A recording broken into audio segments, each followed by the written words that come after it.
I didn't see being a woman as being a problem. We needed money to not feed our children, but to actually educate them. Our son went out and caught 50 kilos of Yabbies, and within an hour, our lives changed forever. By 2000, we were actually exporting them all over the world. We sent them into France, London, Italy, and Switzerland, Dubai, Hong Kong, Singapore, Korea. Goodness me. If you can, work with a toddler and negotiate with them, you can negotiate with anyone. And when you're in business, of course, negotiation's a very important skill. Mm-hmm. My purpose in life is I am a Christian, and I'm a Catholic now, and I believe in looking after other people. If we all followed the 10 Commandments, the world would be a much better place. Before we get started, please subscribe so that you never miss an episode of our cutting-edge contemporary conversations. Thank you. Welcome, Mary Nenke. Am I right saying that? Thank you. That is correct. Thank you for joining me today for this conversation. Thanks a lot. It's a privilege. I'm very keen on understanding your story. You're growing up and then you're delving into the work you are doing right now and running multiple businesses on the go. So and how do you keep yourself fairly active in terms of running businesses? Right. Keeping active isn't a problem. I guess I go back to my mother. I had an extraordinary mother who actually borrowed money when women couldn't borrow money from banks for a business. Mm-hmm. So I didn't see being a woman as being a problem. Mm-hmm.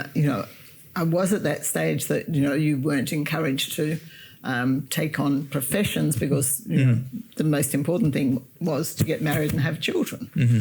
And I'm very grateful that I've done that. Mm-hmm. I did, do the final year of school, which in my day wasn't that common. Mm-hmm. We had 36 girls finish in year 12 and there were 90 odd of us when we were in year 10. Mm-hmm. So I was very fortunate to do that. I was going to be a pharmacist. My parents moved to Mandurah.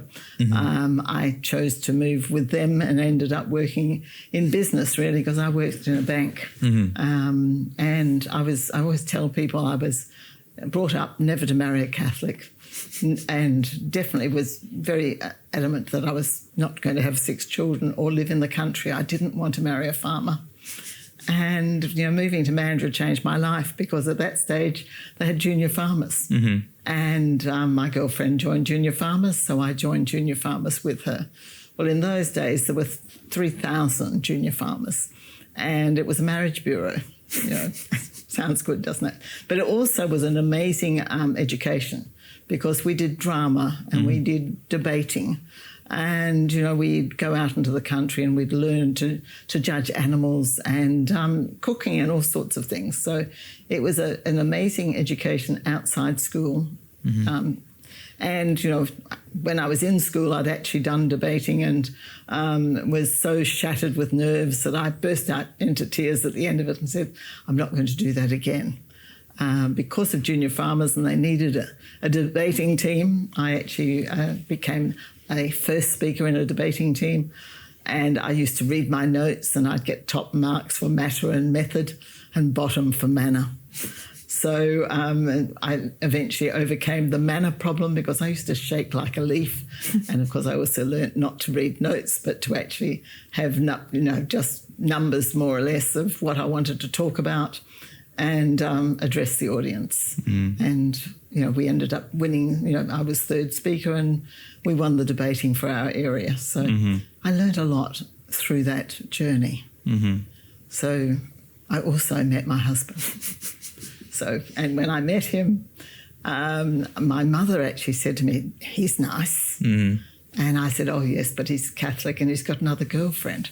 So that was not going to happen. Mm. Of course, God had other plans. Mm-hmm. So within a very short time, I'd changed my mind. We sat on the kitchen floor and talked. Mm-hmm. And I think one of the amazing things was that he was a man that valued me as a woman in my intellect as well as being a woman. And so when we got married, we got engaged 9 months later, and 9 months later we were married. And I was taken out on the farm. He actually came in and said, I'm going up the back paddock do you want to come? And I said, oh, I've just got to do the dishes. And he said, oh, well, don't come. So I left the dishes and followed through in all my life that the dishes are secondary. Actually, going out there and being part of the farm was amazing. And I also had an amazing father-in-law who included me and taught me all about agriculture. And at the time we had a sheep stud. And of course we were growing crops as we do today. So there was a lot to learn and I got a lot of satisfaction out of it. Wow. There's so much there. Living on a farm and then working on a farm in terms of how do you see that as running an operation, running a business, and what kind of skill sets you need to have on a regular basis? Well, it's running a business. I think that's what you've said first. And there's an enormous amount of skills to be had in running a business, particularly a small business, where you have to be everything to everyone. So it was learning about agriculture. It was learning about the ground, learning about the crops and how they grow and what they need to grow. And of course, that's evolving. I mean, what we did when we were first married isn't what we do today. Like everything else changes and agriculture's changed hugely. What I didn't mention is, through when we got married, I chose to learn about the Billings method, natural family planning, and planned our children. And I wasn't having 6 children, but I did have 6 children because we had 4. And then I trained as a teacher with the Dr. Johns and Dr. Lynn Billings from Melbourne, came home and my husband said, let's have another baby. And at that stage we had 3 boys and a girl. And I came home with new knowledge and was confident that we could plan 2 daughters, which we did. So we now have 3 boys and 3 girls. And they're all married and they all have children. And so that was a part of the journey as well. And of course, agriculture and being public, talking about your values. I think that was really important. And I think we need to do more of that. And as you are living in the regions, what do you see the evolution of the landscape, not just, the landscape of people coming and going, but the consistency of, how has things evolved in the region where you're part of? I think it's really sad. Back in 2012, I started an organisation called Farming Champions. And I started that because I was asked to speak in the Eastern wheatbelt about alarming farming, because at that stage we were losing so many farmers because of the cost of farming and the prices we were getting for our products. And I decided that we needed the city to actually understand what was going on in the country. So when we were first married, there was everyone had a connection to people on the land, and so they understood the challenges. They also understood the value of farmers producing food. Where did I go from there? Sorry about that. That's fine. So that's what the idea was. That how have you seen your observation on changing of the landscape? So the landscape's changed enormously. For us, it changed when my father-in-law died. He told us to get rid of the sheep stud that we had, and that was a good decision, and we were just running sheep and cropping. And of course, when you live in the regions, education isn't quite as easy as it is in the city. We've got a local school which is only 5 minutes away, or a bus ride away, which is a bit longer than that. But once they get to year 7, they have to go away to school, or you can homeschool. So I've done a bit of both. I would now never send them to boarding school because I think that not until they're older. Our 2 youngest daughters, they didn't go away till they were in year 11 and 12, and they're both very successful and have done well. But I think, we undervalue the value of mums.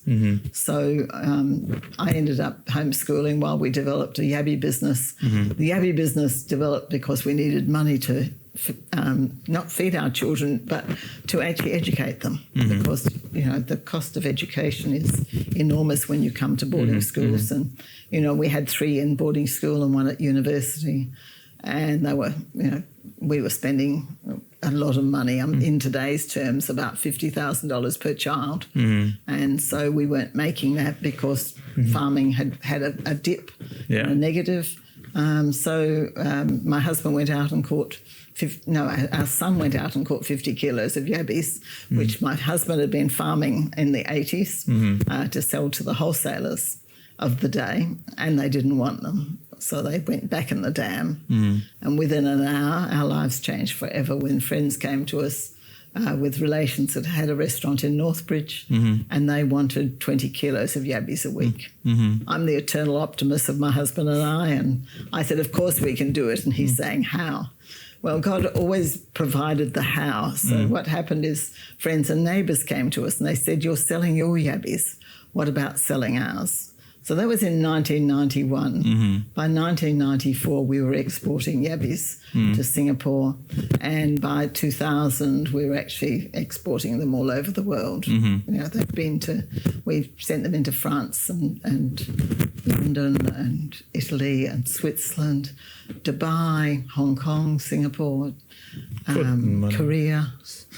Goodness me. In America. And can you talk a bit more on the evolution of the business? Because I think that is, from 1980s to early 2000s. Well, the 80s actually really was a hobby. So basically we had a hobby where my husband would catch the yabbies and we'd sell them to the wholesalers. And that was never considered to be a business. It was just a sideline. And it wasn't until we actually had people come from outside and say, you're growing yabbies and selling them. We've got a restaurant that wants to buy them. And that was when it evolved, and it evolved very rapidly. It grew like Topsy, as we used to say. And, my husband and I would be packing yabbies at 3 o'clock in the morning to meet the couriers. So it was challenging. We had to learn how to keep yabbies alive. We learnt that they're a cold water species. They are a native to Australia, but they're actually a native to Victoria. They were introduced here back in the 1930s, spread all over the wheatbelt and Great Southern. And gradually, people came to us asking us to sell their yabbies, and then we started going out and saying, please supply us with yabbies. In between, we had to learn about how to handle them. So you became a producer first, and then you became the people who will aggregate production from other people and start selling to the world. Yes, and a processor, because you have to process the yabbies when you get them. They go into cold water and we purge them to empty the guts so that they taste sweet and they travel well.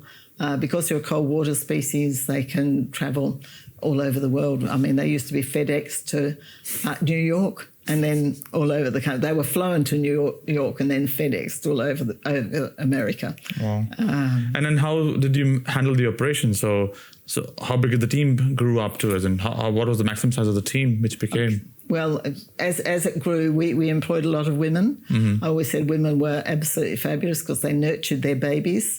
If I told a woman that she needed to keep the yabbies cold and handle them well, she did it because she wanted to nurture her babies. Whereas a guy is, we're different. Men are more focused on the finish, getting over the finish line. And so if they lose a little bit on the way, it wasn't such a big deal. So, we loved the number of women we had growing yabbies for us and supplying us. And, of course, in our, we started off on the side of a dam with a little tank, and then we moved into the side of the shearing shed, and then we moved and took over the hay shed, and then we doubled the size of it to put in a tank which is 13 metres long by 3.8 metres wide, which is refrigerated. So we did all of that between 1991 and 1998. So in 7 years, it was very explosive. And then what happened from there? It was going really well until 2006. I heard that they were going to spray from Esperance to Perth to kill grasshoppers, and they were going to spray aerially. Now, if you know anything about spraying aerially, you've got a 2-kilometre radius inversion. So I was concerned, and I went to the politicians, I went to the media, I became very proactive, yes. And I was very fortunate to have people in the media that, allowed me to speak and in government. I managed to get it that we could say we didn't want our property aerially sprayed. But the problem was, that the government was surprised at how many people didn't want to be aerially sprayed. But we weren't sprayed, but we had dead birds on our property because they'd eaten yabbies and other things that had been poisoned. So at the time, afterwards, I gave up the fight because I thought, this is a personal fight because it's for our yabbies. I have taken up that fight in recent years because we've got involved in regenerative agriculture. So in regenerative agriculture, you're focused on returns, yes, but you're focused on your soils. And we want healthy soils. So when you look at the biology in the soils, we don't want it to be killed. Yeah. And of course, that's what these insecticides are doing. They're killing the biology. So I started to be outspoken, especially when CBH, which is owned by farmers, they went to Europe and they did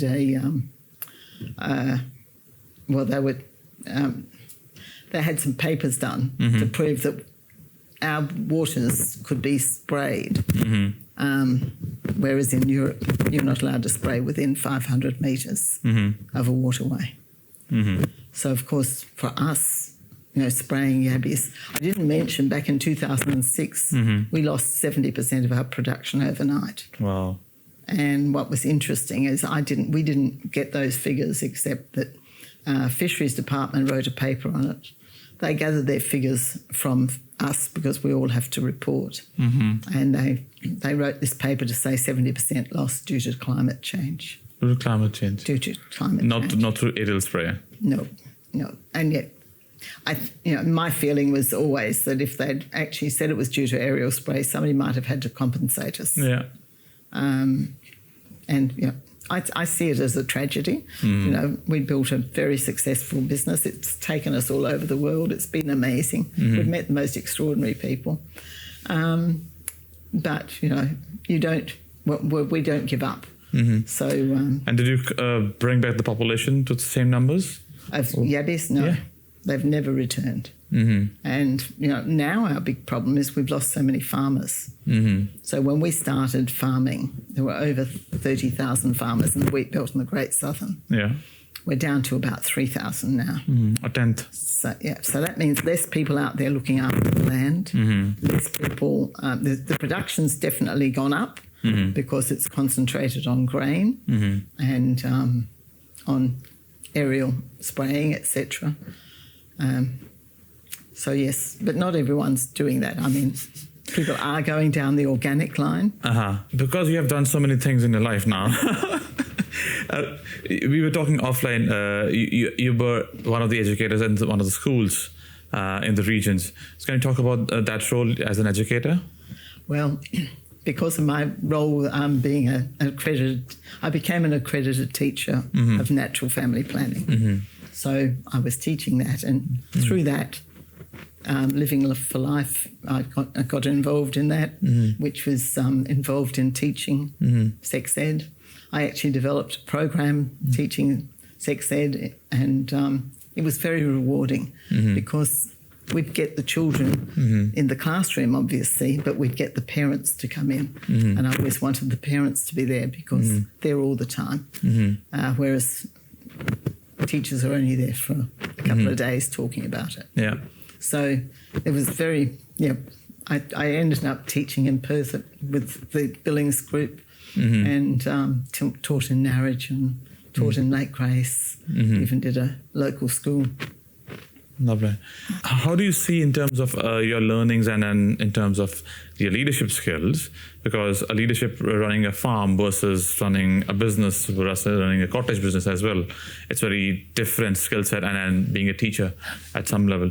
So what are the key threads across all these roles you have played in your life? It's interesting, isn't it? I didn't aim to be a leader.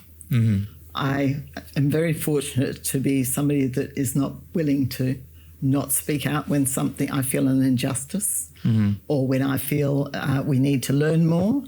So I'm a self-educated person in many ways. You know, when we first did the Yabbies, I didn't know that we thought people weren't telling us anything, and we discovered they didn't know either. So we worked with Dr. Craig Lawrence, who's now with UWA.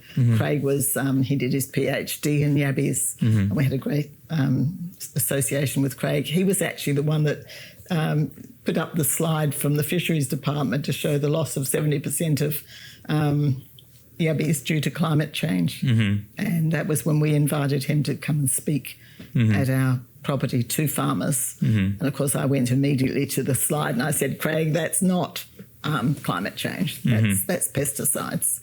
So I guess I've just been fortunate that people will listen to me.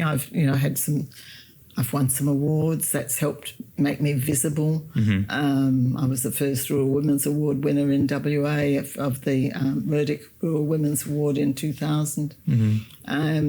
And then, of course, you know, you get to know politicians and you realise politicians are really important and they have the power, so we need to connect with them, particularly if we believe something needs to be done and something's wrong. So I guess, I don't know.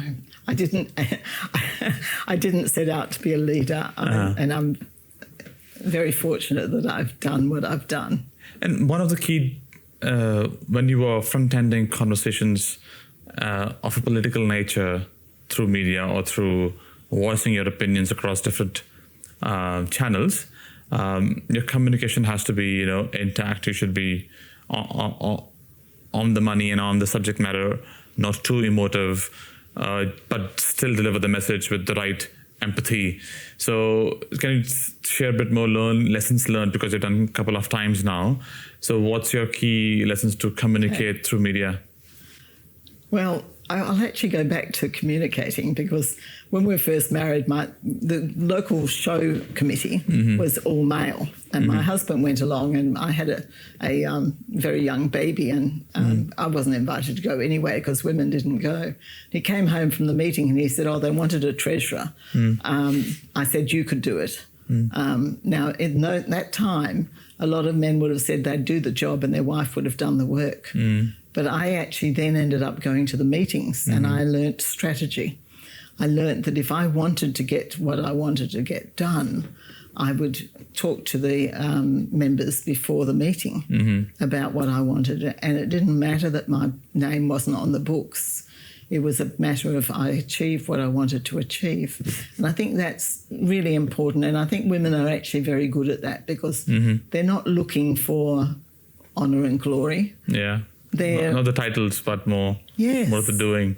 Yes, you're looking. And I think that probably comes from motherhood. I don't think we can ever downplay the importance of motherhood, because as a mother, you are so passionate about your children and you understand that, you know, it's not about you, it's about your family and the people you're with.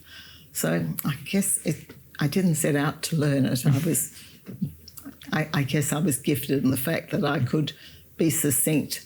Probably debating helped me, because I could pull an argument together and you'd put it together in 3 minutes. One of the best speeches I ever did was 3-minute speech, because it makes you think about what you're going to say and make it succinct. Period. Yes, and you get the point across. The worst thing you can do is just go off on tangents. And I've probably done that. And as we were talking about motherhood, you have raised 6 kids, and then you've run your business as well. So how has the role of motherhood, supported in terms of your parents, and then your own understanding of being a mother, and then how do you see the idea of motherhood being seen in this time and age?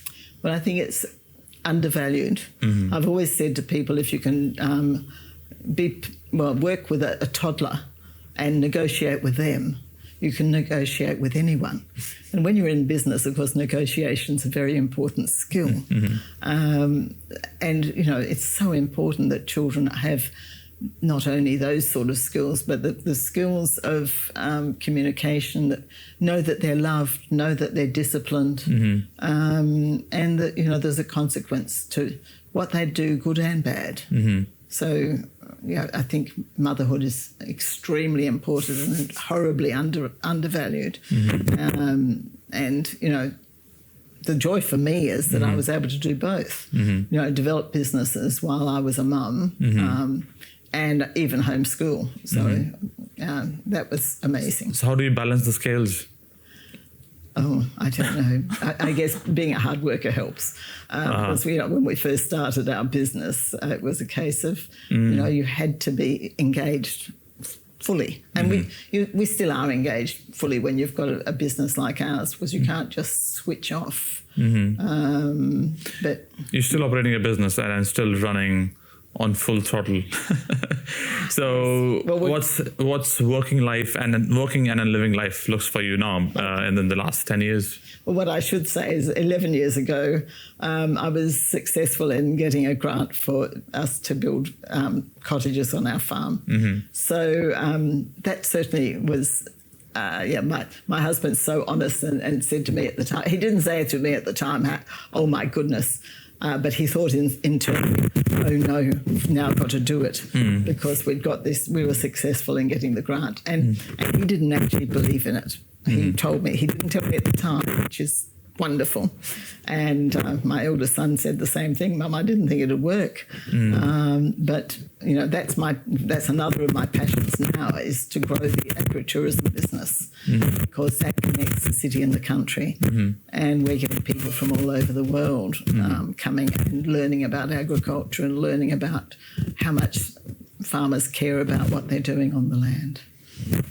Can you share more light on the idea of agritourism, what it is, and what's the evolution of that business as well? Well, that evolved through the Yabbies. Well, I guess we have to go back. You know, I've been very fortunate to do quite a bit of public speaking, and I was speaking in Perth at an event, and I shared my passion to have gourmet tours in the region, to actually bring city people to the country to come and meet the farmers and enjoy what we produced. And somebody came up to me afterwards and said to me, Mary, I love your idea. Why don't you have a silver service dinner in the paddock? No, not in the paddock. No, it was in the paddock, sorry. In the paddock, and invite the Prime Minister. So I went home to the children and my husband, and I said, you know, well, actually, apparently I drove up to the shearing shed where they were just finishing seeding, and I wound the window down and I said to my husband, we're going to have a silver service dinner in the shearing shed, and I'm going to invite the Prime Minister. So Michael was amazing. They turned the shearing shed into a function centre. Michael created chandeliers and candelabras, and the family decorated the walls, and that was back in 2003. So who came? I did invite John Howard, and it took him 3 months to say no. But Julie Bishop told me that meant he was considering it, so I took that as a positive. But we did have people from all parts. Well, we had state parliamentarians. Yes, we had National and Liberal and Labor and Greens all come to our dinners, and we did that for 15 years. So how often would you do them? Once a year. It was a big event, Campanada Extravaganza. And believe it or not... How many people in the room? The biggest one we did was 230. My daughters said to me, Mum, if you do that again, we're not coming. And seeing as they were very important in pulling it all together, I was very obedient and said, OK, well, we put 180 as the target. We've got the biggest commercial kitchen in the area. And believe it or not, we're going to run one in March. This year? In March. Coming year? This coming year, on the 21st of March. Lovely. So if anybody's out there and still would like to come and experience it, I haven't done a lot of promotion, but as soon as I announced it, we had 50% bookings of people that have come before. So people used to come from all over the world. You might like to come. I would love to come. Yes. So. Could you conclude by sharing your purpose in life, and how has the purpose entangled with the work you have done as well? So my purpose in life is I am a Christian, and I'm a Catholic now, and I believe in looking after other people, and trying to follow the Ten Commandments. Because I think if we all followed the Ten Commandments, the world would be a much better place to live in. And so what I do is I strive, through our agribusiness. It's really amazing because we do tours for our guests, because we now have 8 cottages on the farm, and I share my faith, and I share the role God's played in my life, and that's my way of sharing who I am and what is my purpose in life. And of course family is first. Family, God is first, and then family, and then of course people. We need to love each other, and does that make sense? Yeah, that does make sense. Yeah. Thank you. Thank you for sharing your story and sharing your purpose and time. I'm sorry it's such a long story that we've jumped all over the place, and I've always said you need to be succinct. But it's perfect. No, however long it takes. Thank you for sharing the story. Okay, thank you.